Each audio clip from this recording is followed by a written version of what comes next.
Pensábamos, creo yo, los ancianos, que cada tanto hay que repetir algunos conceptos que son muy importantes, sobre todo en este caso nuestro, que se agrega a varias personas cada año, y yo siento que es muy importante que todos los que estamos acá, como dicen en inglés, estemos todos en la misma página, con las mismas convicciones, la visión de las cosas, la pasión, que entendamos por qué hacemos las cosas como las hacemos. Y me gustaría repetir conceptos que para mí son claves. Le puse a este sermón las convicciones que guían nuestro ministerio. Es muy importante que cada uno de los que está acá entienda por qué hacemos las cosas como las hacemos. ¿Por qué no hacemos otras cosas que hacen otras iglesias? ¿O por qué enfatizamos lo que enfatizamos? ¿Por qué cada domingo se lee un capítulo entero de la Biblia, por ejemplo, en el servicio? Yo creo, no quiero hablar desde el orgullo, que siempre el orgullo es traicionero, y no es bueno, nunca, no hay un orgullo bueno, yo diría. Esta iglesia es diferente a otras iglesias, y en general cada iglesia es diferente a otra iglesia, ¿no? Pero lo que nos hace diferentes es lo que vamos a explicar ahora, y me gustaría que lo entiendan. Es una convicción no negociable que tenemos de qué debe ser lo principal en este lugar. Cada vez que nos reunimos, cualquier reunión que se haga, auspiciada por la iglesia, tiene que tener en su centro la palabra de Dios. Es la manera práctica, yo creo, de que Dios sea el centro de todo lo que hacemos, es poner la palabra en el centro, porque esa es la forma. Yo no puedo traer a Dios para que esté en el centro de nada. Dios no se va a dejar que yo lo lleve de un lado al otro, ni vos ni nadie lo va a hacer, ¿verdad? Pero la manera de sí hacerlo es que, como esta es la palabra de Dios, la Biblia, y Dios habla a través de su palabra, si ponemos la palabra en el centro, Dios va a estar en el centro. Esa es la única forma, ¿sí? Y refrenarme a contar anécdotas, decir chistes, hacerme el cómico, todas esas cosas solo hacen que como que se corra Dios y me pongo yo en el centro, o quien sea que esté hablando, ¿verdad? Así que me gustaría, de alguna manera, usando el pasaje de Hebreos, explicándolo, por supuesto, pero yendo a varios textos también, me gustaría mostrar nuestra convicción central, yo creo, que es que la palabra es suficiente, es autoritativa. No necesitamos nada más que la palabra, ¿sí? Y eso nos diferencia de muchos evangélicos que están esperando que, ver una visión, escuchar una voz, tener un pálpito, etc. No nos interesa nada de eso. No creemos que Dios esté en esas cosas. Al contrario, cuanto más buscamos fuera de la Biblia, más nos exponemos a ser engañados. El único resguardo que tenemos de estar genuinamente siguiendo la voluntad de Dios es prestando atención a la Biblia, tratando de crecer todos en nuestro conocimiento del Señor por medio de la Biblia. Sí, ni hablar los que hablamos, los que estamos acá al frente, tenemos que estar seguros cuando hablamos de que interpretamos correctamente la palabra. Con honestidad intelectual, digamos, no somos infalibles. Con humildad, entonces, también. O sea, en mi entender, cuando paso acá, en mi entender, con toda mi sinceridad intelectual, es lo que yo entiendo que significa un pasaje y lo explico. Y lo explico con autoridad, no porque no es mi autoridad, es la autoridad de la palabra. En la medida que yo me ciño, digamos así, al significado que yo entiendo que es el correcto, lo que yo digo tiene autoridad. Porque no es lo que a mí se me ocurre, es lo que yo creo que Dios está diciendo, ¿sí? Y lo escuchamos con esa solemnidad, con ese respeto y con disposición a obedecer, porque no lo dice el pastor, lo dice Dios, ¿verdad? Bueno, Hebreos 4, capítulo 4, versículos 12 y 13. Aquí es la conclusión de todo un argumento que hace el autor de Hebreos, que comenzó en el capítulo 3. Capítulo 3, verso 7, empieza toda esta discusión y al final termina en el capítulo 4, versos 12 y 13. Dice así: porque la palabra de Dios es viva y eficaz, y más cortante que toda espada de dos filos, y penetra hasta partir el alma y el espíritu, las coyunturas y los tuétanos, y discierne los pensamientos y las intenciones del corazón. Y no hay cosa creada que no sea manifiesta en su presencia. Antes bien, Todas las cosas están desnudas y abiertas a los ojos de aquel a quien tenemos que dar cuenta. Este es un texto formidable, profundo, riquísimo y sencillo en un sentido, en la manera de cómo elabora el argumento. Está hablando, por supuesto, del poder de la palabra de Dios. Acá dice que es viva y eficaz, y además es más cortante que una espada de 2 filos, y penetra y discierne nuestro interior. Maravilloso. Y vamos a desarrollar algunas cosas más aquí, por supuesto. Yo decía que la única manera que Dios sea el centro de algo es que esté la palabra en el centro, la palabra de Dios. Eso aplica para tu vida, para tu familia, para esta iglesia, cualquier iglesia, y para una nación, digamos. Olvidémonos ya de la nación, digo en el sentido de que ya ha habido experimentos a lo largo de la historia y es casi imposible que Dios sea el centro de una nación porque no se puede obligar a nadie a respetar a Dios y a seguir a Dios. De hecho, cada vez que se ha hecho salió mal. No se puede obligar eso. Eso sale de nuestro corazón. Pero si vos quisieras que tu hogar, tu familia sea más preciosa, más profunda, más espiritual, lo que tenés que hacer es ver de qué forma podés introducir más la palabra de Dios en tu familia, en tu hogar. Lo mismo en tu vida personal y lo mismo acá en la iglesia. Y de eso nos habla este pasaje, no cabe duda, ¿sí? Esto nos habla de que la palabra de Dios es excelente, es superior a la palabra de Dios. Y rechazar la palabra de Dios es igual que rechazar a Dios. ¿Qué es lo que estaban haciendo o a punto de hacer los lectores de esta carta? Estaban por darle la vuelta a Dios, darle la espalda y volver atrás. Y el escritor le dice, no lo hagan. Rechazar la palabra de Dios es rechazar a Dios, es lo mismo. Es lo mismo. En primer lugar nos dice acá que la palabra de Dios es poderosa. Muy hermosa la forma que está escrito en el original. El griego permite cambiar el orden de las palabras sin que cambie el sentido. Lo que cambia es el énfasis. En el griego vos podés mover el orden natural de las palabras y al poner una palabra al frente de todo, lo que querés hacer al hacer eso, el que sabe griego y lo lee, dice, wow, acá hay un énfasis.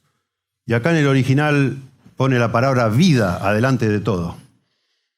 Porque viva la palabra de Dios es y eficaz. El verbo ser no está, porque viva la palabra de Dios y eficaz.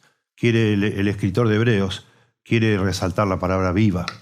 La palabra de Dios es viva y viene por un argumento, porque está diciendo que están rechazando al Dios vivo, dice antes. Y que diga que la palabra de Dios es viva, es que hay una conexión de nuevo. Después, si nos da tiempo, lo voy a mostrar. A propósito, voy a poner acá el cronómetro. Viva, aquí es enfático y es lo que quiere decir. Y nosotros y todas las generaciones necesitamos siempre estar refrescando nuestra convicción que la palabra de Dios es viva. Decir que es viva es que es vivificante, que tiene vida en sí mismo. Intrínsecamente la palabra de Dios es viva. Yo no le doy vida a la palabra de Dios. Nadie le da vida. La palabra de Dios tiene vida. Es viva en sí misma y produce vida. Hay un librito muy hermoso del doctor Sproul. Es un libro sobre hermenéutica, pero él dice que después de una conferencia en una universidad, bajó y un alumno se acercó para saludarlo y de alguna manera alabarlo en un buen sentido, ¿no? Felicitarlo. Y dice, doctor Sproul, me encanta escucharlo usted siempre. Usted le pone vida a la palabra de Dios. Y Sproul se enojó. Y no se lo esperaba a este muchacho. Dice, ¿vida? ¿Que yo le pongo vida? Nadie le pone vida. Se enojó Sproul. La palabra de Dios es viva. Nadie le pone vida. Al contrario, cuanto más chirimbolos uno le pone, más les disuelve, digamos así, distrae de su verdadero poder. Nadie le pone vida a la palabra de Dios. Nunca pasa de moda. Hay gente, lamentablemente, y por eso hablamos de esto, hay gente que ha perdido la visión de cómo son las cosas. Y de una manera muy arrogante, así somos los seres humanos, creen que pararse en un púlpito, hablar uno solo durante 1 hora y todos callados, es lo más antididáctico que existe, y más hablando de un libro tan antiguo. Le tienen que poner onda. Para la gente de hoy que mira tanta tele y que miran tanto el celular, tenemos que ser medio payasones, ¿viste? Es tremendo. Pero escuchen, indígnense cuando yo digo esto. No lo digo para que se rían. Hace unos años me encontré con un pastor de Capital y me dijo, estamos yendo porque hay como concilios de pastores, estamos yendo los pastores de Capital a tomar clases de stand-up. Digo, ¿cómo? Sí, stand-up. ¿Para qué? Y bueno, viste cómo es la gente ahora, ya no tenemos púlpito, ponemos una sillita, o si tenemos púlpito es de acrílico para que nos vean, porque es como una separación, ¿no?, entre nosotros y la gente, etc. No usamos corbatas, no sé qué harán, no sé. Pero todos son manotazos, digamos así, estrategias humanas que tratan de, con nuestra propia sabiduría humana, de cómo crear ese puente entre nosotros, entre la palabra de Dios y nosotros. Es que se han olvidado que la Biblia es viva. Es viva y produce vida, nunca pasa de moda, jamás. Lo que más tenemos que hacer nosotros es tratar de entregarla de la manera más pura que podamos, dentro de nuestras limitaciones, por supuesto. Eso es lo que pasa. Por eso hay muchas iglesias medio muertas, y la forma de avivarlas no es poniendo, no sé, más onda, canciones más animadas, todos vamos con aplausos, levanten las manos, hagan eso. Eso no aviva nada. Lo único que aviva una iglesia es predicar mejor la palabra de Dios. Cantar un poco menos, en todo caso, y escuchar a Dios. Callarnos un poco más la boca y escuchar a Dios. Y eso solamente se hace cuando alguien que está capacitado, entrenado y ha puesto esfuerzo en prepararse, explica la palabra de Dios. Y entonces todos escuchamos a Dios. Y todos nos vamos como los discípulos camino Emaús. De acá nos vamos a casa y diciéndonos, che, ¿no ardía nuestro corazón cuando entendíamos las Escrituras? ¡Wow! Yo me prendí fuego. ¡Qué maravilla! Nunca había entendido ese pasaje. Dios me tocó el corazón, etc. Porque la palabra de Dios es viva. Mis chistes no. Son malos, malísimos. La palabra de Dios es viva. Escuchen una serie de pasajes. Lo voy a leer no tan rápido, pero es que es como una ametralladora, que la Biblia nos habla de cómo ella tiene esa capacidad de ser viva y de dar vida. Juan 6:63. El Espíritu, dice Jesús, es el que da vida.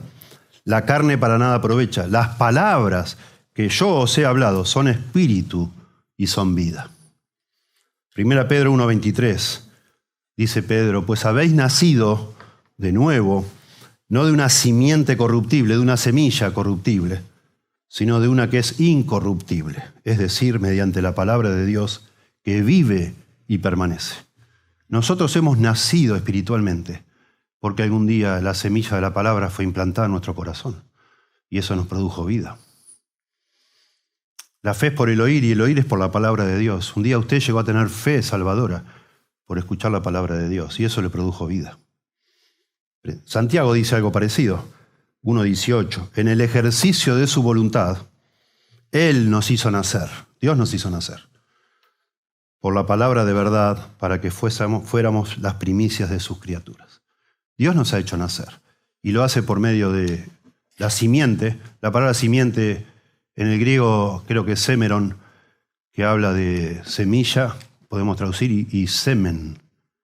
El semen y semilla vienen de la misma raíz, que producen vida. Dios compara su palabra con una semilla. Es muy interesante que se lo compare con una semilla, porque los arqueólogos, por ejemplo, han encontrado semillas milenarias y las han plantado a ver qué pasaba, y brotaron y germinaron. Pero vos mirás la semilla y no parece que está vivo eso. O sea, sequito a veces, ¿no? Quizá no germina al 100% de una semilla tan antigua, pero hay vida ahí. En germen, eso que parece muerto, está vivo y produce vida. Y eso es contraintuitivo, ¿no? Vemos la Biblia y decimos, no, esto son hojas, es papel.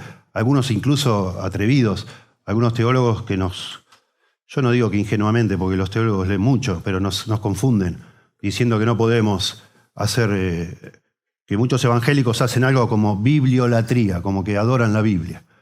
Que nada que ver. Uno se atrevió acá en Argentina, un teólogo conocido de Argentina, se atrevió a decir, nosotros no somos el pueblo del libro. Está mal eso. Eso eran los judíos. Nosotros somos el pueblo de Cristo. Qué tontería, eso es una falsa dicotomía. Somos el pueblo del libro. Sin el libro nunca hubiéramos nacido. Sin el libro nunca hubiéramos llegado a entender la salvación. Y no hay que decir tonteras. Sin el libro nosotros andamos a tientas como ciegos, diciendo Dios me mostró, Dios me dijo, y Dios no te dijo nada. No mientas, no inventes. Dios no habla a través de tus emociones. Puede ser el diablo que te haya dicho, que se disfraza como ángel de luz. Pero sin Biblia nosotros estamos perdidos. Y nuestras iglesias empiezan a morirse lentamente si es que ya no están muertas, porque ya no está la Biblia. Al no estar la Biblia no está Dios. La Biblia es viva y Dios es vivo. Salmo 119, verso 50. Este es mi consuelo en la aflicción, dice el salmista, que tu palabra me ha vivificado. Me encanta el Salmo 119. Todo el mundo sabe que es el Salmo de la palabra, pero la palabra que más se repite, bueno, el verbo, quizás el verbo, el imperativo, es vivifícame, vivifícame, vivifícame. Se usa mucho. Algún día, si no sabe dónde hacer un devocional, agarre el Salmo 119, agarre algo para marcar y marque la palabra vivifícame. Es que el salmista está pasando un mal momento. Él dice que ha sido humillado, ha sido burlado, que está desanimado y cada tanto dice, Señor, vivifícame con tu palabra. Vivifícame con tu palabra. Porque es lo que nos vivifica. Por eso yo digo también, si vos estás medio seco espiritualmente, si decís, y a veces decimos, no ando bien espiritualmente. Bueno, andá esta tarde, encerrate en tu casa y lee la Biblia. Y orá a Dios, pedile, Señor, por favor, vivifica mi corazón. Y lee. Y volvé a decir, Señor, vivifícame. Y lee, y lee, y lee, y busca a Dios a través de la Biblia. No lo busques de otra forma. No te pongas a mirar los pajaritos y decir, qué lindo, Dios me vivificó por los pajaritos, qué lindo. No seas tonto. Así no es como funciona. Y yo lo digo, de charlar con mucha gente, ¿no? Sí, conozco gente que estando mal espiritualmente ha probado hasta drogas. Increíble, excusas, ¿no? Yo creo. Pero me decía, no, yo me voy a la montaña, vivía en Chile esta persona, yo me voy a la montaña, ahí una vez me fui al océano y apareció un caballo salvaje y me reconecté con el caballo, me contaba todas estas cosas. Y digo, dejate de hinchar, sentate en tu casa, lee la Biblia. Eso no vivifica nada. De hecho, nunca se recuperó esa persona de toda su sequedad espiritual. ¿Qué caballo ni caballo? No es así. La Biblia. Y nosotros asumimos, los ancianos, porque quiero hablar de lo que hacemos acá, que cuando usted entra acá, viene acá a escuchar la Biblia. Y usted necesita a Dios más que nada en este mundo. A veces dice, no, pastor, yo vine porque ando mal con mi esposa, necesito que me ayude para restaurarme. Usted anda mal con Dios. Y eso le vamos a ayudar acá primero. Y de lo otro vamos a ver, quizás se resuelva, quizás no se resuelva nada. No sabemos, yo no le puedo garantizar. Pero acá usted vino para arreglarse, para estar bien con Dios. Y va a estar bien en la medida que lo escuche por medio de su palabra. Y ese es nuestro énfasis. Por eso cantamos a Dios, seleccionamos los himnos y no nos importa el estilo musical. Nos importa que hablen de Dios, que exalten a Dios y no que hablen de nuestras experiencias. Yo qué sé si mi experiencia es similar a la tuya. ¿Por qué vamos a cantar todo de lo que a mí me pasó? No. Cantamos de Dios y tratamos de pensar en Dios y vamos creando por medio de las canciones que son, digamos así, el que oye y el que recibe nuestra alabanza es Dios. Cantamos para Dios, no para calentar acá el ambiente, ¿no? Pero creemos que más nos enfocamos en Dios, más posibilidad hay que cuando llegue el momento de abrir la palabra, estemos en el modo adecuado de reverencia y de actitud hacia Dios para escucharlo. Cómo se escucha a Dios, con atención. No comiendo chicle con la mano en el bolsillo y bueno, qué sé yo.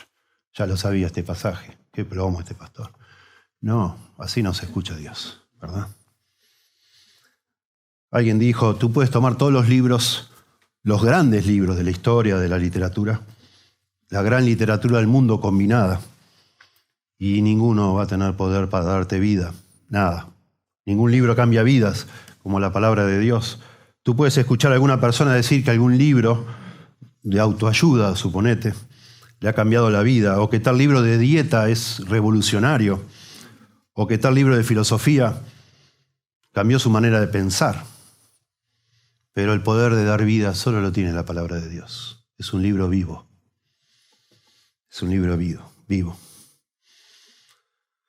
No hay un libro más profundo que la Biblia, que tenga la capacidad y la tiene de examinar tu corazón y mostrarte quién sos vos de verdad, no lo que vos te percibís, sino como Dios te ve. Y no solo eso, no te deja ahí tirado con culpa, sino que también te ayuda a ver cuál es el camino para salir de esa situación y arreglar todo con Dios. Esa es la Biblia.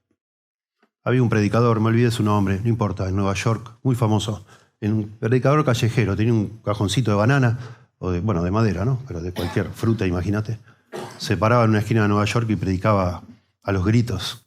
Pero él en esa época usaban gorrito, ¿no? Y él empezaba su presentación poniendo el gorrito en el piso. Y todo el mundo caminando de un lado al otro. Y él empezaba a gritar, está vivo, está vivo, está vivo. Y saltaba. Y la gente empezaba a ver, está viva, está viva, está viva. Y cuando veía que había suficiente personas, levantaba el gorro, se lo ponía y abajo del gorro estaba la Biblia. Y agarraba la Biblia y empezaba a predicar. Está viva. La palabra de Dios está viva. Y necesitamos escucharla. Y aún yo me animo a decirles, preparémonos antes de venir a un servicio, para que Dios nos hable. ¿Sí? No te duermas a las 3 de la mañana los sábados porque te viste toda la serie, los 3 capítulos de la Guerra de la Galaxia, no sé, por decir. No es sabio. No es sabio. Estás acá tratando de resistir. Estamos escuchando a Dios. Venimos a escuchar a Dios. Y nos preparamos para eso. Y Dios nos va a hablar, porque la Biblia habla, porque está viva. La palabra de Dios renueva el corazón para dándonos vida espiritual a quienes estamos muertos espiritualmente, si es tu caso. Cambia nuestro carácter a un nivel esencial que convierte el alma. Recién leímos, ¿sí? El Salmo 19, la palabra de Dios convierte nuestro corazón, nos transforma nuestros deseos y nos impacta a un nivel moral más que ninguna otra literatura humana. La Biblia nos trae una clase de limpieza y renovación y santificación que ningún otro libro jamás podrá ofrecer. Nos resucita el alma la Biblia.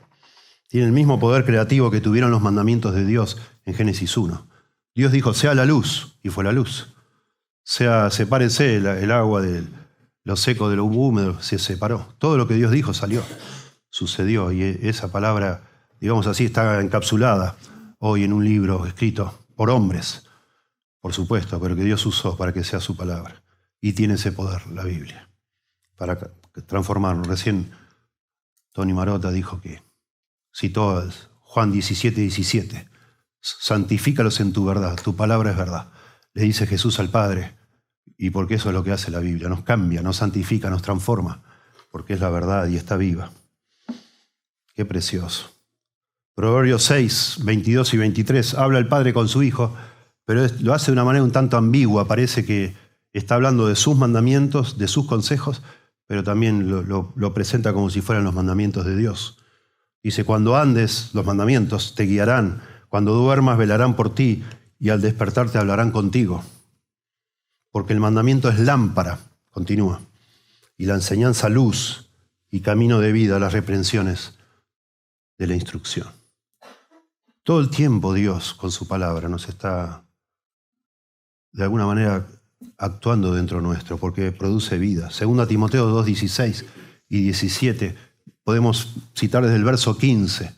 Pablo le dice a Timoteo que desde la niñez has sabido las sagradas escrituras, las cuales te pueden hacer sabio para la salvación que es en Cristo Jesús. Interesante, un momento. Si quieren, véanlo el pasaje. Yo se los voy a decir de memoria y es precioso. Pero en el contexto está diciendo Pablo que en los postreros tiempos vendrán personas que no sufrirán la sana doctrina. No les va a gustar la verdad. Van a preferir cuentitos, testimonios, milagritos, qué sé yo qué. Les va a fascinar eso y no la verdad. Y son personas que van a menospreciar la Biblia porque es un libro viejo y van a querer escuchar novedades, dice. Pero tú, le dice 3 veces a Timoteo, estoy hablando en 2 Timoteo capítulo 3. Pero tú, 3 veces le dice a Timoteo como diciendo, no hagas lo que hacen ellos. Mantenete anclado en el libro viejo. Eso es lo que da vida. No te dejes fascinar con las novedades. Por eso le dice que desde la niñez, y la palabra ahí es la palabra, creo que es brefos, que habla de un nene de 5 años, más o menos un nenito chiquitito. Ellos en el contexto judío aprendían a leer con las escrituras. Que desde la niñez, 5 años, has sabido las sagradas escrituras, las cuales te pueden hacer sabio para la salvación, que es en Cristo Jesús. La salvación es en Cristo, no en la Biblia. Pero sin la Biblia no sabemos nada de Cristo, ni de qué significó la muerte de Cristo y por qué necesitábamos un Salvador, un sustituto, etc. Lo sabemos todo por la Biblia. La Biblia nos dice, en contra de nuestra autopercepción, que somos buenos, la Biblia nos dice, no somos buenos. Vos no sos bueno, yo no soy bueno. Y por eso Dios nos desprecia. Nos desprecia Dios. Porque Dios es muy limpio de ojos para ver el mal. Lo dice la Biblia. Pero por otro lado nos ama. Al punto que mandó a su Hijo, Jesucristo, a morir en la cruz y Él lo mató. Jesús murió porque Dios lo mató. Dios mío, dice Jesús en la cruz, ¿por qué me has desamparado? Dios lo puso ahí para que Él sea el sustituto perfecto, para que vos, por medio de Cristo y de su muerte y resurrección, puedas ser perdonado de tu pecado. Ese es el camino para volver a Dios. Eso es. No otro, no hay otro. Jesús dijo, yo soy el camino, la verdad y la vida. Nadie viene al Padre si no es por mí. Todo eso sabemos por la Biblia y por eso nos pueden hacer sabios la Biblia para la salvación que es en Cristo Jesús. Si dejamos la Biblia, estamos perdidos, porque no encontramos el camino, no podemos inventar un camino de salida, porque ni siquiera estamos de acuerdo, la gente que deja la Biblia, de cuál es nuestro problema. ¿Cuál es tu problema? Bueno, que estás separado de Dios, estás alienado de Dios, el autor de la vida. Y la vida no le vas a encontrar sentido si estás separada del que inventó la vida, si no te importa al inventor de la vida. Para vos no va a tener sentido y está bien que así sea. Y la única manera de que vos vuelvas a Dios es lo que dice la Biblia, es por medio de Jesucristo, el Cordero de Dios que quita el pecado del mundo, etcétera, etcétera, etcétera, etcétera. Dice entonces que desde la niñez has sabido las Sagradas Escrituras, las cuales te pueden hacer sabio para la salvación que es en Cristo Jesús. Y entonces explica en el verso 16, 2 Timoteo 3:16, explica por qué es así. Porque toda Escritura es inspirada por Dios. Toda la Escritura es soplada por Dios. La palabra la inventó Pablo, y saben los lingüistas, porque no se encuentra esa palabra, la acuñó Pablo, theopnestus. Theopnestus es soplada por Dios. Toda la Escritura es soplada por Dios. Y entonces dice, y útil para enseñar, para corregir, para redarguir, para corregir, para instruir en justicia. Es la capacidad, digamos así, el valor que tiene la palabra de Dios, el valor práctico, se desprende de que es inspirado por Dios. Y la palabra theopnestus, soplado por Dios, nos remite a Génesis. Cuando Dios sopla, moldea de barro, moldea, no sé, una estatua y le sopla aliento de vida. Y ahí es creado el hombre, el ser humano. Con el aliento de Dios es creado. Y está diciendo que la palabra de Dios sale del aliento de Dios, con ese poder creador. Y por eso es útil para enseñar, para redarguir, para corregir, para instruir en justicia. Y continúa el verso 17, a fin de que el hombre de Dios sea perfecto, enteramente preparado para toda buena obra. El hombre de Dios es el pastor. En el contexto de las cartas pastorales, es la persona que está hablando en nombre de Dios.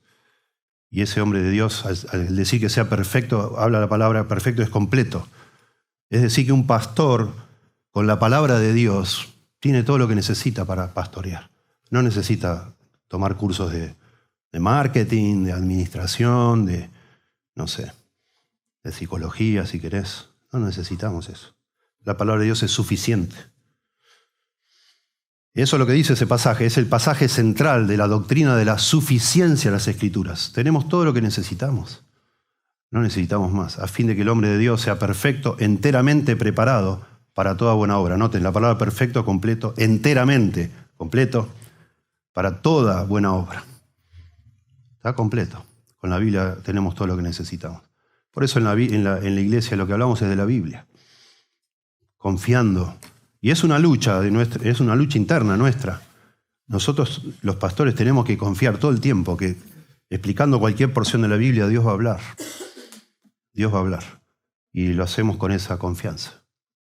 Y estudiamos y estudiamos y estudiamos hasta encontrar lo que pensamos que es el propósito de Dios al haber puesto ese pasaje en un lugar de la Biblia, y tratamos de expresar eso de la manera más clara posible, más precisa posible y, ¿por qué no?, también más persuasiva posible.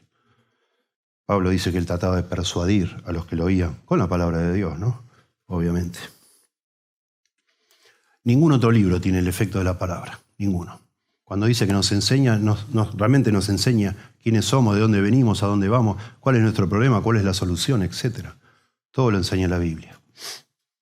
El cristianismo es, y vamos a enseñar eso pronto los miércoles, el cristianismo es lo que hoy se llama una cosmovisión, una visión de la vida, del significado de la vida. Explica como nadie, como nada, quiénes somos, de dónde venimos, a dónde vamos y por qué estamos como estamos y cuál es la solución. Es la explicación más concisa y más coherente que existe del mundo. Está en la Biblia. Está en la Biblia. Y debemos creer eso y debemos abrevar todo el tiempo de eso. La salvación o hacerse cristiano no es solo que te dan un boleto para ir al cielo. Es una explicación de todas las cosas. Y es maravilloso que así sea. Nos conforta, nos tranquiliza, nos da una sabiduría que de otra manera nunca tendríamos. Porque entendemos todo. ¿Por qué pasó esto? Porque es un pecador. ¿Por qué mi hijo hizo de lo que sea? Porque nació pecador y tiene una inclinación al mal. ¿Y por qué me traicionó mi amigo? Es pecador. Etcétera. Son explicaciones de la Biblia. ¿Sí? Ahí está lleno, lamentablemente, de personas que deben ser bien intencionadas, no digo que no, tratando de pelear contra todo, ¿verdad? Quemando gomas, incluso hasta matando gente, haciendo la revolución, entre comillas, pensando que esa es la solución para los problemas del mundo. Y eso no es la solución, porque nunca diagnosticaron cuál es el verdadero problema. El problema no son los ricos, el problema no son las personas que tienen dinero o no sé, lo que te quieras imaginar. El problema está en tu corazón y en el mío, dice la Biblia. Y la solución es Cristo, la muerte de Cristo en la cruz, etc. La Biblia nos predica todo el tiempo, refrena nuestros pies del mal, nos redarguye cuando pecamos, calienta nuestros corazones con seguridad, nos anima con sus promesas, nos estimula con fe, nos edifica, ministra cada una de nuestras necesidades, es viva y dinámica. Y esa vitalidad, esa capacidad de dar vida, es eterna, es permanente. Porque así es Dios, la palabra de Dios es eterna. Dijo Calvino, escribió Calvino, leed a Demóstenes o a Cicerón, filósofos griegos, ¿no? O romanos, leed a Demóstenes, a Cicerón, leed a Platón o a Aristóteles o a cualquier otro de esa clase. Admito que ellos te atraerán, te deleitarán, te moverán y transportarán de manera maravillosa. Pero vuélvete de ellos a leer el libro sagrado, y sea que lo quieras o no, te conmoverá, de tal manera penetrará tu corazón, obrará de tal manera en tu interior que comparada con esa profunda impresión, el impacto de los retóricos y filósofos se desvanecerá como humo. ¿Se acuerdan cuando en Juan 6, verso 68, Jesús en Juan 6 habla de que coman su carne y que beban su sangre? Y la gente no le gustó eso. Y empezaron a irse, dice la Biblia. Y entonces el Señor se vuelve a los discípulos y les dice, ¿ustedes también se quieren ir? Y Pedro le contesta, Señor, ¿a quién iremos? ¿A quién iremos, Señor? Tú tienes palabras, tú solo tienes palabras de vida eterna. Palabras de vida eterna. Hablando de la eternidad de su palabra, ¿no? Jesús dijo, el cielo y la tierra pasarán, pero mi palabra no pasará. Nunca va a pasar. Isaías 48 compara con la hierba que se seca y se muere. Dice, séquese la hierba, marchítase la flor, mas la palabra de Dios nuestro permanecerá para siempre. Salmo 119, 89 dice, para siempre, oh Señor, tu palabra estará firme en los cielos. Nunca va a pasar la palabra de Dios, no puede. Es la esencia de la vida, da vida y es viva en sí misma, por tanto es eterna. Leímos hoy de 1 Pedro 1:25, dice, la palabra del Señor permanece para siempre, y esta es la palabra que os ha sido predicada. Para siempre. Por eso es ridículo pensar, es un poco arrogante, que yo le voy a dar vida a la Biblia. ¿Con qué le voy a dar vida? ¿Contando tonterías? ¿Cómo le voy a dar vida a la Biblia? No hay manera. La tiene. En todo caso, yo cuando preparo, debo dejar que la vida de la Biblia me penetre, que la absorba y que me prenda fuego. Y yo vengo acá y me paro acá y trato de dejar que el fuego se disperse, digamos. Pero no es mío. Yo no tengo esa capacidad. Es Dios que me prendió fuego. Y vengo acá a tratar de que nos prendamos todo fuego. Eso es lo que tratamos de hacer los predicadores, ¿verdad? Por las cosas de Dios. No solo la Biblia en general es viva, cada pasaje de la Biblia tiene vida. Es maravilloso. Nosotros no hacemos que la Biblia cobre vida, la tiene en sí misma, ¿no? Y no la tomamos como opinión, como una idea más, como un consejito. No la tomamos así, de ninguna forma. Probada, dice Proverbios 35, probada es toda palabra de Dios. Él es escudo para los que en él se refugian. Jesús cita a Deuteronomio allá en las tentaciones del desierto, ¿se acuerdan? No solo de pan vivirá el hombre, sino de toda palabra que sale de la boca de Dios. Cita Deuteronomio 8:3. Nosotros vivimos por la palabra, no solo de pan. Tremendo. Qué lindo son escuchar testimonios. Hace años había como unos devocionales que vos ibas arrancando una hojita cada día y seguías leyendo, una chiquitito, ¿no? Y yo me acuerdo de haber leído cosas tremendas, de cómo se convirtieron personas limpiando una canaleta y encontrando un nido, y el pajarito en el nido había usado papelitos, entre ellos papelitos de una Biblia, de papel arroz, que es muy lindo. Y una persona leyendo y conmoviéndose hasta el alma, ¿no? Con la palabra. Leí en Sicilia de un hombre que después de la Segunda Guerra Mundial había mucha escasez en todos lados, en Italia mucho. Y este hombre vendía pescado y, bueno, envolvía el pescado con diarios, pero también empezaron a escasear los diarios viejos. Y parece que fue otra persona a la pescadería, compró un pescado, cuando llegó a su casa empezó a sacar el papel de diario y notó que había también un pedazo de una hoja de Biblia. Y el hombre leyendo se convirtió. Y según la historia menciona, él comenzó en Sicilia un avivamiento con la conversión de esa persona, con un papel de la Biblia que estaba en un pescado. Imagínense. Es tremendo. La Biblia produce vida. Y esa vida está no solo en ciertos... Hay gente que lee... Hay Biblias que traen hermoso, ¿no? Las palabras de Jesús en rojo. No son las palabras en rojo nada más que tienen vida. Hay gente que se ha convertido con pasajes más raros que voy a decir, ¿cómo se convirtió con este pasaje? El editor de John MacArthur, Phil Johnson, siempre cuenta que se convirtió leyendo en 1 Corintios 4, que le dice, necio, ¿quién eres tú? ¿Por qué te jactas si nada de lo que tienes es tuyo? Todo lo has recibido. ¿Por qué te jactas si no es tuyo? Y él leyó eso y se convirtió, porque era un soberbio. Así dice él, ¿no? Tremendo. Personas se convierten... A mí, bueno, yo ni sé con qué pasaje me convertí. Al final caí en una iglesia, pero me acuerdo haber leído el Sermón del Monte y yo no podía creer. Porque yo era ateo, ¿no? Decía, esto es todo un invento. Y leyendo el Sermón del Monte a mí me partió la cabeza. Digo, no puede ser. Jesús no es un invento. Este hombre con tantas virtudes, tanta humildad, ¿no? Es el estándar moral más alto que jamás he leído yo. 17 años tenía, tampoco era tan grande, ¿no? Pero digo, me impactó la Biblia y me empezó a calentar el corazón. Al final leí Romanos 3. Hasta ahí paré. Leí los 4 evangelios, Hechos y Romanos. Y en Romanos 3, leyendo que no hay justo ni un uno, no hay quien entienda, no hay quien busque a Dios, no hay ni siquiera uno. Todos se desviaron, a una se hicieron necios, etcétera, etcétera. Leí eso y digo, me estaba retorciendo del dolor leyendo eso. Esa es la palabra viva. Que me había clavado esta espada y me estaba, parece Dios, revolviendo. Y al final me asusté, digo, me voy a volver loco. Me voy a volver loco. 2 meses después entré a una iglesia evangélica, el 1 de julio de 1984, y me entregué al Señor. El Señor, yo no me entregué nada, el Señor me dio dos puñetazos, digamos, conecté los hilos porque no había llegado a entender, leyendo la Biblia, que Jesús murió por los pecados. Pero yo decía, los pecados del mundo. Ese día, entrando a una iglesia de los Hermanos Libres, cristiana evangélica en Saavedra, entendí que Jesús había muerto por mí. Ya me había dado cuenta que era pecador. Ya me había dado cuenta que Dios existía, leyendo las Escrituras, porque Jesús dice que es Dios. Me faltaba darme cuenta que yo era el objeto, digamos así, de esa muerte espantosa. Murió por mí.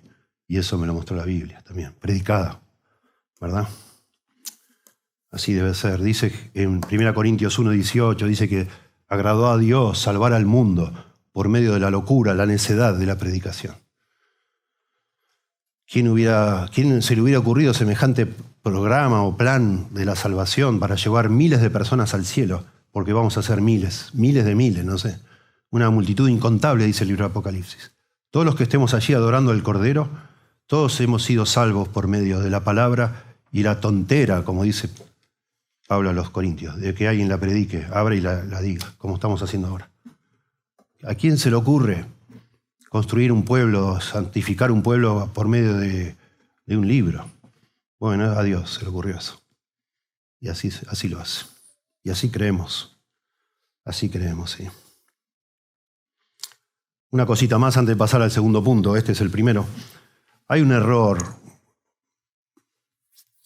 diabólico, yo creo. Hay gente que dice, no, pero la palabra mata, pero el Espíritu vivifica. Eso es un versículo de la Biblia, en 2 Corintios capítulo 3, verso 6, dice, el cual asimismo nos hizo ministros competentes de un nuevo pacto, no de la letra, sino del Espíritu, porque la letra mata, más el Espíritu vivifica. Si vos lees bien ahí, Pablo está explicando lo que se llama el nuevo pacto. El antiguo pacto es el pacto mosaico. Moisés hizo el pacto con el pueblo, rociando sangre, y la gente dijo, vamos a hacer. Pero después Pablo explica, en Romanos capítulos 6 y 7, dice, la ley me mató, en el sentido como lo hacemos en Argentina, cuando decís, uy, me mataste, ¿no? Te haces una pregunta difícil a alguien y decís, uy, me mataste, no sé la respuesta. Así decimos nosotros. Cuando Pablo dice la ley me mató, es que la ley le mostró a Pablo su condición de pecador. Y en ese sentido lo mató. Pero la ley no puede dar vida. Algunos teólogos dicen que la ley es como un espejo.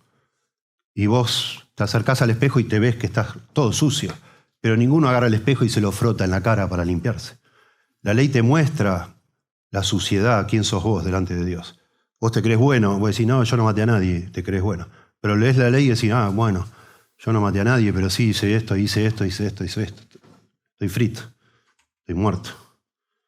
Pero la ley no fue nunca escrita para dar vida, como que sería como limpiarse con el espejo, solo para mostrar la condición y entonces ir a Cristo para que te dé vida. Cuando acá dice la letra mata, es la letra de la ley, más el Espíritu vivifica. Sin la ley o sin la letra de la Escritura, vos no podrías saber tu situación y la salida. Por eso es una falacia enorme decir que la letra mata y el Espíritu vivifica en otro contexto. Yo fui a dar un curso de predicación hace años a un seminario eslavo en Temperley. Y el director no fue otro. Fue un hombre lindo, hombre. Pero bueno, se enojó. Me dice, a mí me parece todo lo que estás enseñando está mal, me dice. Yo confío en el Espíritu. ¿En qué sentido? Le digo. Y yo subo al púlpito y ahí el Espíritu me dice lo que tengo que decir. Le digo, no. Y siempre decir lo mismo, me imagino. ¿Y qué tal si el Espíritu te enseña en la oficina cuando estudias, ¿no? ¿Por qué probar a Dios de esa forma? No es así. Y ahí me citó este pasaje. La letra mata, el Espíritu vivifica.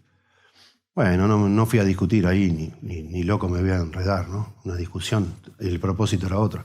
Pero me dio lástima, y me da lástima, cuando personas dicen eso. Una vez entró un hombre acá, un muchacho que fue mi alumno, que iba a otra iglesia acá de Lobos, y me dice, Alejandro, dice, yo no entiendo, ¿para qué tenés todos estos libros? Dice, ¿no confías en el Espíritu Santo? Le digo, claro que sí.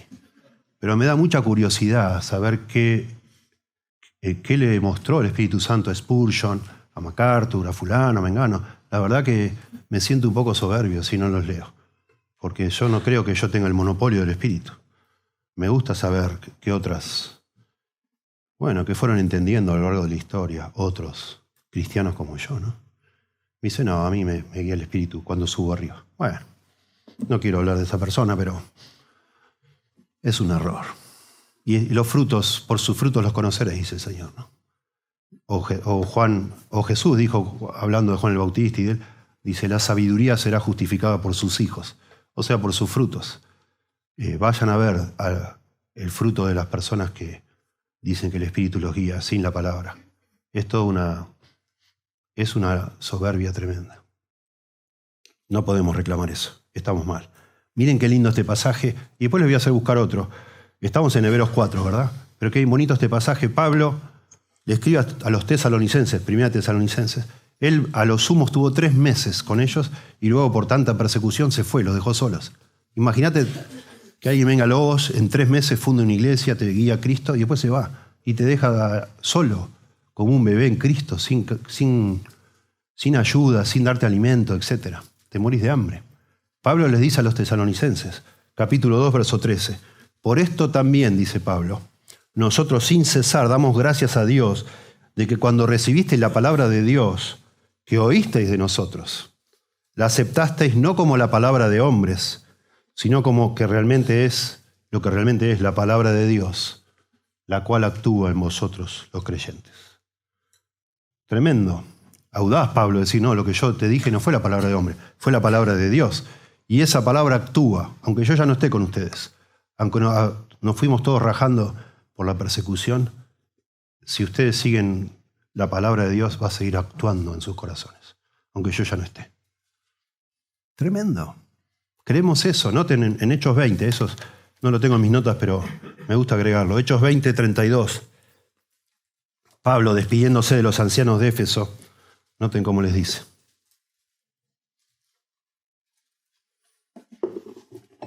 Hechos 20, 32. Y ahora, hermanos, es la última vez que van a ver a Pablo. Él se despide, quedan todos llorando, un ratito más, empiezan todos a abrazarse y lloran porque no lo van a ver más.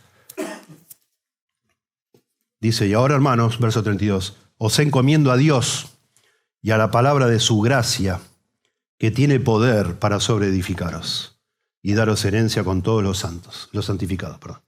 La palabra, dice, los encomiendo, yo me voy, pero queda con ustedes la palabra, que tiene el poder para sobreedificaros. Y es lo que es. Gracias a Dios por las iglesias que tienen pastor y les pueden enseñar, pero hay iglesias sin pastor, pero tienen la palabra y sigue edificándolos. La palabra no se edifica.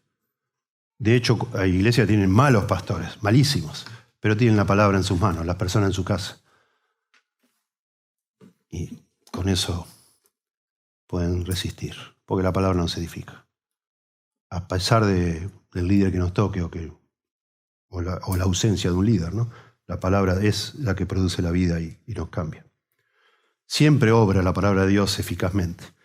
A propósito, esto estoy, porque dice viva la palabra de Dios y eficaz, dice. O la palabra de Dios es viva y eficaz.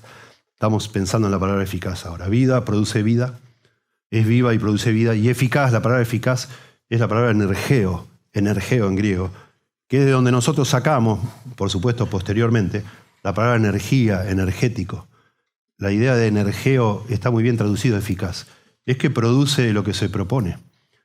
Es infalible, digamos. Actúa de manera que va a dar un fruto, ¿no? Y eso es lo que Pablo le dice a los tesalonicenses, lo que le dice acá a los ancianos de Éfeso en Hechos 20, es que Dios va a obrar. La palabra tiene poder para hacer lo que Dios quiere que se haga. Por supuesto. En Isaías 55:11 dice, así será mi palabra que sale de mi boca. No volverá a mí vacía, sin haber realizado lo que deseo y logrado el propósito por el cual la envié. Eso es eficaz. Energeos. A veces el propósito de Dios, por supuesto, es guiarnos a la salvación.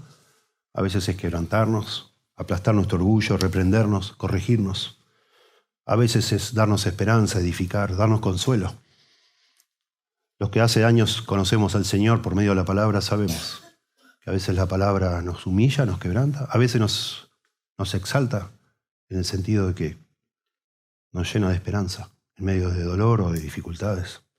A veces nos bendice, a veces nos juzga, claro que sí, nos muestra el pecado. Dice allá en 2 Corintios, capítulo 4, dice que el evangelio es olor de muerte a los muertos y para otros es olor de vida para vida. Hay gente que la toma de la palabra de manera ofensiva y hay gente que no, porque Dios hace lo que Él quiere, la usa en nuestra vida con eficacia. Produce algo, es poderosa, es productiva, ¿sí? Siempre Dios, por medio de su palabra, produce el efecto que Él se propone. Por eso los pastores debemos predicar la palabra y dejarnos de decir tonterías. Porque la palabra va a hacer algo en tu vida y en la mía, siempre. No importa mi astucia, mi habilidad oratoria, mis estudios, no importa nada de eso. Importan mis convicciones y mi confianza en la palabra. Eso es lo que importa. No si hablo lindo o hablo aburrido, no importa eso. Lo creemos de corazón. El poder está en la palabra, no en el orador, por supuesto. Todo lo que tenemos que hacer es abrir la palabra y explicarla. Spurgeon decía, para mí la palabra es como un león enjaulado. Yo cuando subo al púlpito lo único que hago es abrir la jaula. Y ya. Y la palabra hace el resto. Hermoso. Así se veía él. Y así es. Un día le dicen a Lutero, Martín Lutero, ¿no? Martín, qué impresionante, cómo cambiaste Alemania en tan poco tiempo. ¿Cómo lograste hacer tanto, ¿no? En tan poco. Y Lutero dice, yo no hice nada. Mientras yo tomaba cerveza en Wittenberg con Felipe, que era su mano derecha, Felipe Melanchthon, Dios hizo todo con su palabra. Eso dijo Lutero, y es cierto. Y por eso él tradujo, cuando estaba perseguido, lo estaban por matar. Un príncipe, un tal Felipe, no recuerdo si era segundo, lo escondió en un castillo. Y estaba escondido ahí, y lo que hizo escondido por meses fue traducir la Biblia al alemán. Porque él confiaba que si la gente podía leer la Biblia, eso iba a producir una revolución. Y así fue. Eso es lo que pasó. Porque la Biblia es eficaz, ¿sí? En segundo lugar, volviendo a Hebreos 4, leímos que la palabra de Dios es viva y eficaz, y después dice, y más cortante que espada de dos filos. Más cortante que espada de dos filos. Es una comparación, es una analogía, una metáfora, si querés. No es que la Biblia sea una espada, pero funciona como una espada. Entonces podemos decir que además de ser poderosa, la Biblia es penetrante. La idea ahora va a explicar es que la Biblia, la palabra de Dios, penetra en nuestro corazón. No importa lo duro que sea tu corazón, no importa. Dios hace que penetre en nuestra vida, la palabra de Dios. Bueno. Después estornudo en casa. Interesante, como, bueno, yo no quiero perder el tiempo explicando las dos espadas que tenían los soldados, la chiquitita, la grande, los dos filos, la punta, etc. Pueden buscar, es muy interesante. Es obvio que acá está queriendo comunicar algo, esta analogía, y es que la Biblia, no sé, este filo, digamos así, tiene dos filos, termina en una punta. Algunos han dicho, un filo es el Nuevo Testamento, el otro es el Antiguo, y empiezan a irse un poco alegorizando. No es el punto. Creo que para todos es claro que lo que está diciendo es que la palabra de Dios es muy filosa, al punto que entra donde otra cosa no puede entrar, ¿verdad? Eso es el punto acá. Que la palabra va a penetrar en tu corazón. A pesar de que seas un ateo recalcitrante, a pesar de que hayas entrado acá para burlarte de mí o de nosotros, si Dios quiere salvarte, te va a salvar con su palabra, por más que tus intenciones sean muy malas. ¿Conocen la historia de John Thorpe? John Thorpe era un muchacho, un adolescente, muy buen imitador, parece muy observador, y era el líder de una bandita que se llamaba el Club de los Infernales. Él era el líder de los Infernales. Y su propósito, él con sus amigotes, que hacían todos lo mismo, era seguir el ministerio de un hombre llamado George Whitefield, que predicaba en Bristol. Bueno, predicaba en Inglaterra, pero básicamente Dios lo había usado mucho en Bristol, en una ciudad de Inglaterra, que mucha gente se había convertido. Así que estos hombres, lo seguían a él, le gritaban, lo insultaban, se burlaban, lo volvían loco. George Whitefield, que fue un gran predicador antiguo, era visco, tenía un ojo desviado, así que ellos, el Club de los Infernales, le decían Mr. Visco, así que él le gritaba Mr. Visco, no sé, le decían de todo. Y se burlaban. Bueno, Dios había usado y estaba usando mucho a George Whitefield, de manera que algunos seguidores de él imprimían en panfletitos de una hoja, imprimían los sermones para que más alcance tuvieran. Así que estos muchachos, el Club de los Infernales, con John Thorpe como líder, digamos, se juntaban en una taberna a tomar cerveza, a emborracharse, y hacían concursos de imitación. Y en una oportunidad, según cuenta la biografía de George Whitefield, estaban en la taberna tomando cerveza y John Thorpe se subió a la mesa, imagínense todos tomando, y él subió a la mesa con un panfletito de eso, para imitar a George Whitefield. Y empezó a imitarlo, leyendo, cruzó el ojo y empezó a leer, tratando de imitar la voz, y estaba leyendo el sermón, y en la mitad empezó a llorar, arriba de la mesa, todos burlándose, con la cerveza en la mano, ¿no? Y se convirtió en ese momento. Tremendo. Me encanta ese ejemplo, a mí mucho me encanta, porque a veces nosotros con falta de fe decimos, estoy haciendo pre-evangelismo. Le digo, ¿qué es eso? No, estoy de a poquito, porque están muy duros, mis compañeros de trabajo son muy duros, no sabe cómo se burlan, pastor. Y a poco les doy un buen testimonio, les hago favores, qué sé yo, para cuando estén preparados les voy a hablar del evangelio. Y resulta que en el tiempo preguntás, ¿y cómo te fue? No, todavía no están listos. Y sigo los invité a un asado, no sé qué, no sé cuánto. Y al final nunca van a estar listos. No. No es así. La Biblia dice que la palabra hace el trabajo. Vos no tenés que abrir el corazón de nadie. Yo no tengo esa capacidad, ni vos tampoco. Vos enseñá lo que la Biblia dice, explicá, y Dios va a hacer lo que tiene que hacer, porque penetra. Y eso es lo que le pasó a este hombre Thorpe en la situación más incómoda posible, todos emborrachándose, todos burlándose, y ahí el hombre no le importó la vergüenza, nada, porque Dios había tocado su corazón.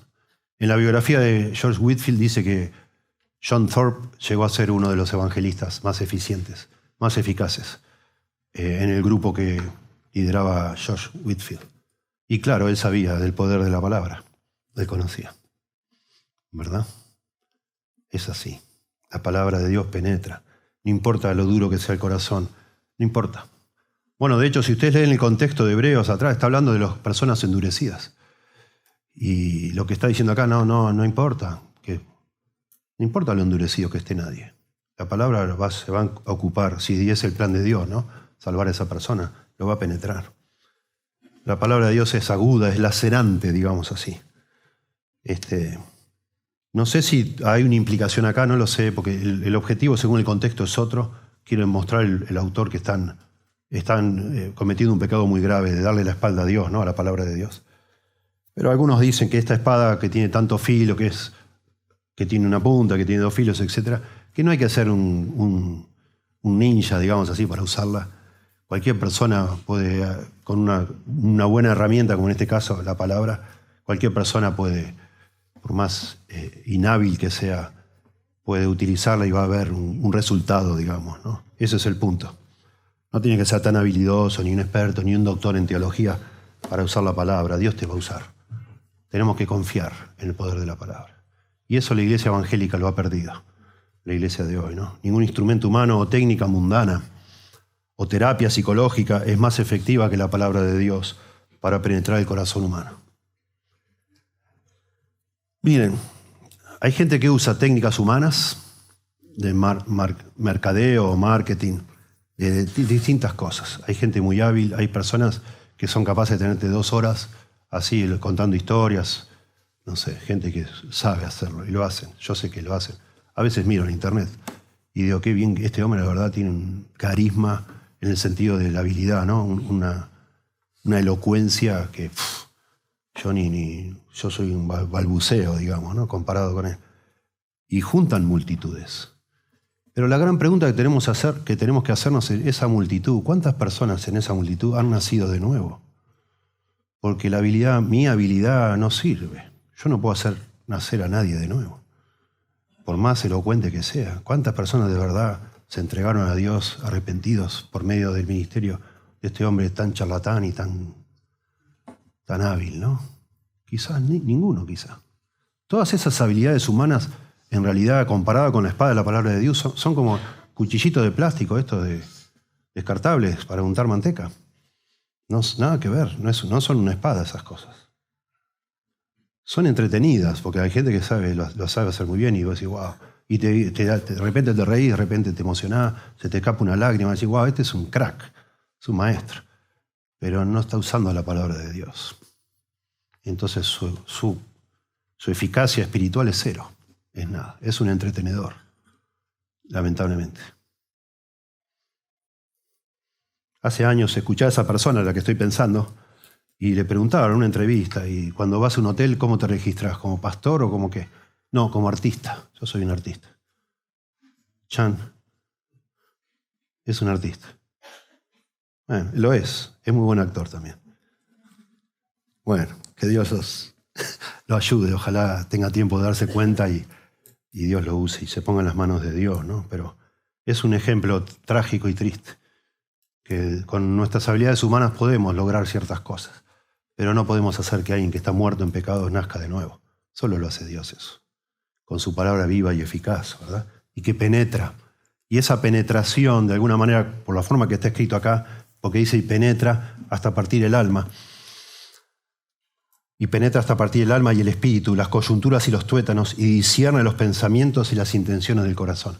Parece que ese poder penetrante, según como explica el autor de Hebreos, es para mostrarnos el corazón, para llegar a lugares que nadie llega, ni con una tomografía de contraste, ni, no sé, imagínate, ¿no? un PET scan, bueno, lo que sea. No te muestra el alma de una persona. Y acá lo que está diciendo es que la palabra penetra hasta el punto de desnudar nuestra alma delante de Dios. Y delante nuestro, porque eso es lo que significa redarguir. Cuando la Biblia nos redarguye es que nos está mostrando los tontos que somos. Lo soberbio, lo orgulloso, qué barbaridad, cómo se me ocurrió esto a mí, cómo hice tal cosa, etc. Es la palabra que penetró y te empezó a mostrar lo que de verdad sos, que no te lo muestra ningún instrumento humano. No, porque eso es algo de la parte inmaterial del hombre. Y está exagerando acá, y me gustaría, entre paréntesis, también ayudar a alguno, a lo mejor que ha usado este pasaje para interpretar algo que no es lo que está diciendo. Acá dice que penetra hasta partir el alma y el espíritu, o sea, dividir el alma del espíritu, las coyunturas y los tuétanos. La idea de este pasaje es una exageración, es una hipérbole. Las coyunturas y los tuétanos son lo mismo, no se pueden dividir. Y el alma y el espíritu no se pueden dividir. Eso es lo que está hablando acá.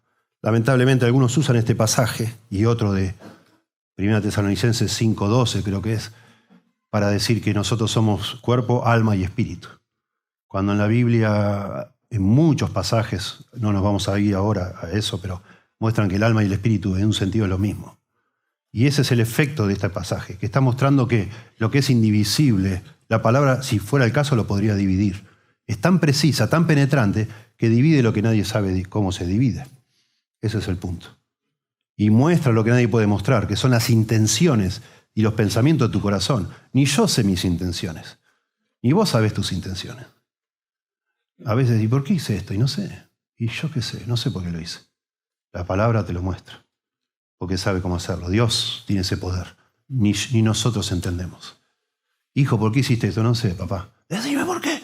No sé, papá. Y no sabe, es verdad que no sabe. No lo sabe. Gran frustración de nosotros los hombres que no conocemos a las mujeres. Cuando te casás y tu esposa llora y decís, ¿por qué llora? No sé. Y no sabe.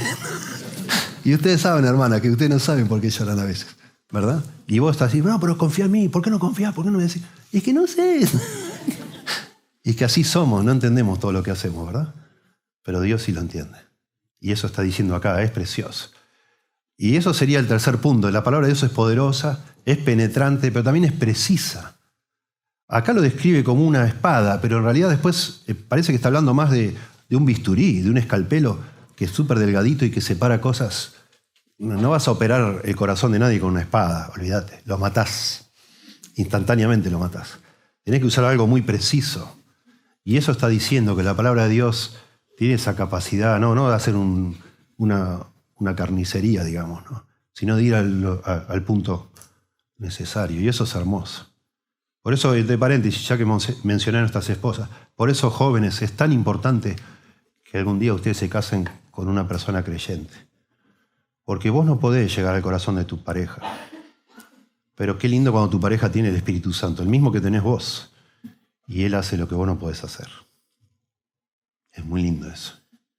Y a veces tenés una charla suave, tranquila, pero fuerte en cuanto a cosas que pasaron o que la otra persona dijo. Y a los 2 días te dice, perdóname. ¿Por qué? No, me quedé pensando lo que hablamos ayer. Y es cierto, yo pequé contra vos. Pero vos no estuviste argumentando, porque mirá, y te sacás la lista, ¿no? Punto 1, punto 2, no. Solo dijiste. Y el Espíritu Santo penetró el corazón y hace lo que solo Él puede hacer. ¿Verdad? Gracias a Dios por eso. Y eso es lo más lindo de un matrimonio cristiano. No tenés que andar gritando, ¿para qué? Confía en Dios. Dios va a hacer lo que vos no podés. Y lo hace, claro que sí. Bueno. La palabra de Dios nos penetra, estés o no estés abierto, Dios lo va a hacer por medio de su Espíritu, ¿verdad? Lo que nosotros necesitamos no es abrir el corazón de nadie, sino confiar más en el poder de la palabra, ¿sí?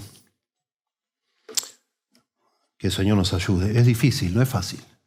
Yo lo experimento. A veces, yo algún día, alguno estará de los que estaban en aquella época, yo un día le pedí perdón a esta iglesia por quererme tan vivo, ¿no? Yo decía, Señor, en mi intimidad, en mis tiempos privados con Dios, decía, Señor, ¿por qué la iglesia? ¿Por qué la gente no cambia? ¿Por qué tal persona? Acabo de dar una serie sobre la ansiedad y se está comiendo los dedos de la ansiedad que tiene y no me escuchó. Pero claro, yo me acuerdo del sermón que prediqué de la ansiedad, me acuerdo de los chistes que dije, eso no tiene poder. Y al final un día, gracias a Dios, me di cuenta que yo era un tonto, un necio. Y que en un punto había mucha vanidad también, porque digo, con los años de práctica cualquier pastor sabe qué cosas le va a gustar a la gente escuchar y cuál no, con cuál se van a quedar dormidas y con cuál le va a encantar, y con cuál se van a matar de risa. Y uno, lamentablemente, empieza a meter esas cosas y la pasamos bomba acá. Pero hay otra cosa que hacer, que es que tenemos que ser transformados a la imagen de Cristo. Tiene que haber salvación, conversiones. No se trata de lo chistoso que uno es. Y al final yo le pedí a Dios, Señor, ¿por qué yo creo en el poder de tu palabra, pero no pasa nada? Bueno, al final me di cuenta, el problema es que yo predicaba re mal. Humanamente de pronto bien, no sé, pero a los ojos de Dios cualquier cosa. Era un payaso, un tonto. Y necesitamos creer en este poder de la palabra para dar vida, para ser eficiente, efectiva, para penetrar y para separar y mostrar a la gente lo que está pasando en su vida. Nada es más penetrante y más eficaz para alcanzar corazones endurecidos por el pecado que la pura e inalterable palabra de Dios. Todas nuestras técnicas humanas, todo nuestro ingenio, todo lo que se nos ocurra, no tiene poder. Son cuchillitos de plástico, como dijimos, ¿sí? Bueno, solo termino, me quedan 2 minutos de que puse termino diciendo algo. Todo esto está acá puesto con un propósito, acá hay un contexto. Son personas que se están endureciendo y se están dando la espalda a la palabra de Dios. Noten qué interesante, capítulo 3. Noten, esto es el contexto. Verso 7, y cita el Salmo 95, dice, por lo cual, como dice el Espíritu Santo, dice, si oyereis hoy su voz, no endurezcáis vuestro corazón. Noten la palabra endurecer. Y después dice que penetra la palabra, ¿no? Se estaban endureciendo ellos. Bueno, sigue explicando el pasaje. Noten el verso 15. Entre tanto que se dice, si oyereis hoy su voz, no endurezcáis vuestros corazones como en la provocación. Noten el capítulo 4, versículo 7. Otra vez determina un día, hoy, diciendo después de tanto tiempo, por medio de David, como se dijo, si oyereis hoy su voz, no endurezcáis vuestro corazón. 3 veces cita el Salmo 95. En uno dice que lo escribió el Espíritu Santo, o que lo dice el Espíritu Santo, verso 7, 3, 7. En otro dice como se dice, no dice quién, Salmo 95, y después dice que David dijo. Bueno, acá hay mucha información muy interesante. Lo que cuenta el Salmo 95 sucedió en Números 14, muy interesante. O sea, es algo que pasó en la época de Moisés. Moisés habla al pueblo. David, miles de años después, lo rescata y lo escribe en el Salmo 95. El escritor de Hebreos, miles de años después, lo rescata y lo escribe acá en Hebreos. Y dice que lo dijo el Espíritu Santo. Esto para mí es oro en polvo esto, pensá. Lo que la Biblia dice, el Espíritu Santo lo dice. Y lo que dijo hace 5.000 años atrás sigue estando activo o vigente. Es lo que hace el escritor. Él dice que la palabra de Dios es viva y él la usa como una palabra viva porque cita del Salmo 95, que es miles de años antes, que fue escrito de algo que pasó miles de años antes todavía, de lo que dice el Salmo 95. Pero sigue estando vigente y eficiente, activo. ¿Me siguen?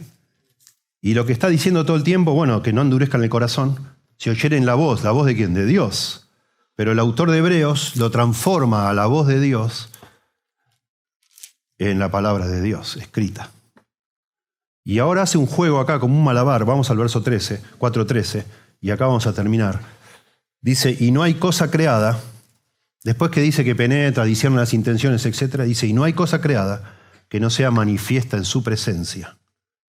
Y entonces la pregunta, literatura de 4º año, secundario. Su presencia. Su, ¿de quién habla su? Su es un pronombre, ¿verdad? ¿De quién viene hablando? Venía hablando de la palabra, ¿verdad? Su debe ser de su presencia, la palabra de Dios. Sin embargo, noten cómo sigue. Antes bien, todas las cosas están desnudas y abiertas a los ojos de aquel a quien tenemos que dar cuenta. ¿Quién es aquel a quien tenemos que dar cuenta?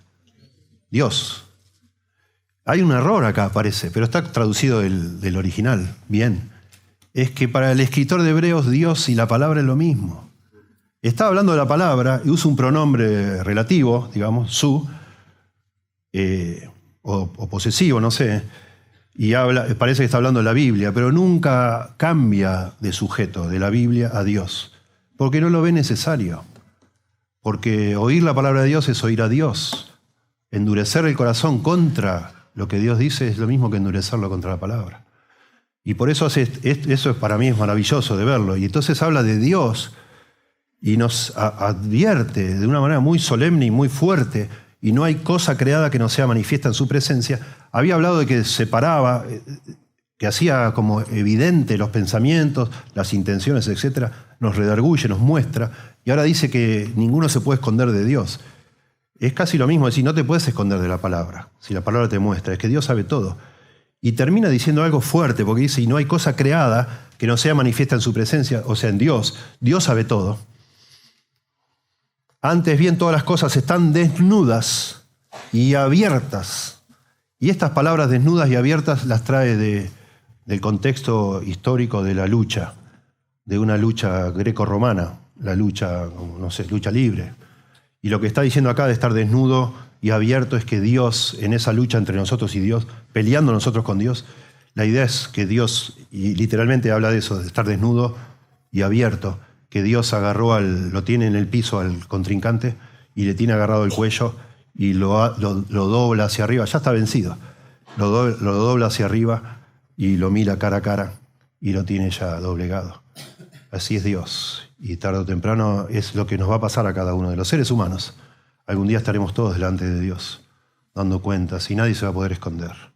Y Dios, como si fuera un luchador, nos va a tener en el piso y con la cara mirándonos fijamente, desnudos y abiertos, digamos, sin excusas. Eso es lo que está diciendo. Porque Dios sabe todo. Tremendo. Delante de aquel a quien tenemos que dar cuenta, Dios. Un día daremos cuenta a Dios todos. Y en un sentido, más allá de todos los pecados que hayamos cometido, que Dios los va a juzgar, el haber escuchado su palabra y no haber hecho nada con ella, porque su palabra nos llama hoy, dice, si oyereis hoy su voz, no endurezcáis vuestro corazón. Cada vez que escuchás la palabra, Dios te está hablando. Hoy te está hablando Dios. Y hoy Dios te está mostrando que necesitas arreglar tus cosas con Él. Que a los ojos de Dios vos sos un pecador. Yo soy un pecador. Y necesitas un Salvador. Y no endurezcas tu corazón. No lo endurezcas. No tiene caso. Él sabe todo. Y Él te va, de alguna manera, lo va a manifestar todo. Te va a tener ahí en el piso y te va a tener cara a cara. Un poco da la idea de que no tenés manera de esconderte ni de excusarte. Que el Señor use su palabra en tu vida, ¿no? Y eso es lo que decíamos cada domingo, cada reunión, cada miércoles, cada reunión de damas, como el domingo pasado que hicieron. Qué lindo que seamos sumisos a la palabra de Dios, ¿no? Que la tomemos en serio. Para eso existe la iglesia en este mundo. Es la columna y baluarte de la verdad. Eso es lo que es una iglesia. Para eso estamos acá. No para hacer beneficencia, no para hacer trabajo social. Estamos para que la palabra de Dios se escuche, porque es la única esperanza para las personas. Y si una persona que tiene muchas carencias materiales, mucha pobreza, etc., si Dios transforma su corazón, quizás deje de ser pobre. Dándole dinero es solo una curita que le das. Pero Dios puede transformar. Una persona que de pronto es un vago, lo puede transformar en un trabajador, que de pronto no es tan sabio para usar su dinero, Dios lo puede transformar, etc., ¿no? Esa es nuestra esperanza y nuestra visión, nuestra convicción acá. Menciono esto al final para conectar y redondear, que nos parece que no podemos fallar acá. Si todo nuestro esfuerzo lo damos, lo invertimos en explicar mejor la palabra de Dios, confiando que Dios va a cambiar a las personas. Y bueno, si además de eso podemos ayudar a alguien, etc., bienvenido sea, hagámoslo. Pero tampoco esas frases que se dicen, no le podés hablar a alguien del Evangelio si tiene el estómago vacío. Bueno, de nuevo, confía en la palabra de Dios, ¿verdad? No nos metamos en tantas cosas. Históricamente las iglesias que han querido resolver el drama de las madres solteras, de los alcohólicos, de los pobres, etc. Hacen todo eso, pero ya no se escucha la palabra. Y eso no queremos que nos pase. E incluso las iglesias que han fundado colegios, termina siendo tan problemático manejar un colegio que se olvida uno de la palabra. Y no nos creemos tan expertos acá que podemos hacer tantas cosas a la misma vez y hacerlas bien. Mejor hacer una y ya sabemos que el día que nos toque estar delante de Dios, de eso vamos a dar cuenta. ¿Sí? De usar bien la palabra de Dios. Eso es lo que nos toca a los que aceptamos ser pastores, es usar la palabra de Dios. Lo demás, bueno, si podemos, lo hacemos. Y si no, bueno, veremos.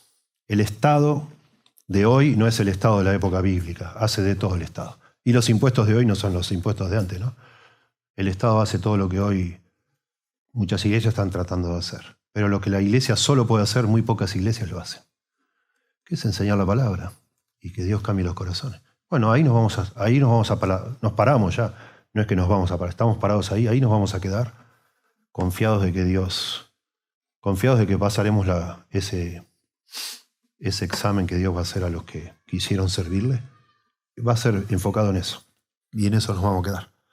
Espero que a todos estén de acuerdo y que trabajemos todos como un ejército, digamos, ¿no? Como una familia unida. Pero mientras yo viva, esa es mi convicción. Por supuesto que hay gente que algún día se va a ir descontenta porque no hacemos ciertas cosas. Les digo de todo corazón, ojalá que no te pase a vos, que te quieras ir porque acá no sé qué no hacemos, pero vamos a seguir haciendo esto. Estoy muy convencido y de corazón creo que delante de Dios lo estoy agradando de esta forma y quiero que esta iglesia, y hace ya tiempo, que seamos un modelo para otras, para que se despierten antes que sea tarde, de que esto es lo que debemos hacer. ¿Verdad? Ahí estamos. Señor, te damos gracias por tu palabra. Por favor, úsala en nuestra vida. Ayúdanos, Señor, a confiar en ti de todo corazón, en todo lo que tú dices, y a levantar tu palabra, Señor, como nuestra bandera. Creemos que ella es suficiente, es autoritativa, es perfecta y tiene el poder que ningún otro instrumento humano tiene, Señor. Por favor, ayúdanos a honrarte a ti en la medida que honramos y creemos en tu palabra, Señor. Oramos por los que han escuchado hoy. Tú sabes quién necesita un nuevo corazón. Al final, todo este escenario de espadas penetrando y separando y discerniendo nos hace pensar casi en una operación a corazón abierto. Quizás haya una conexión con cuando tú hablas del nuevo pacto, de quitarnos el corazón de piedra y darnos un corazón nuevo que pueda amarte, Señor. Si ese es el caso, te ruego para que todos los que estamos aquí escuchando estemos seguros de que tú nos has dado ese nuevo corazón por medio de la muerte, la vida y la muerte y resurrección de Cristo, Señor. Ayúdanos, por favor. Te lo ruego en el nombre de Jesús. Amén.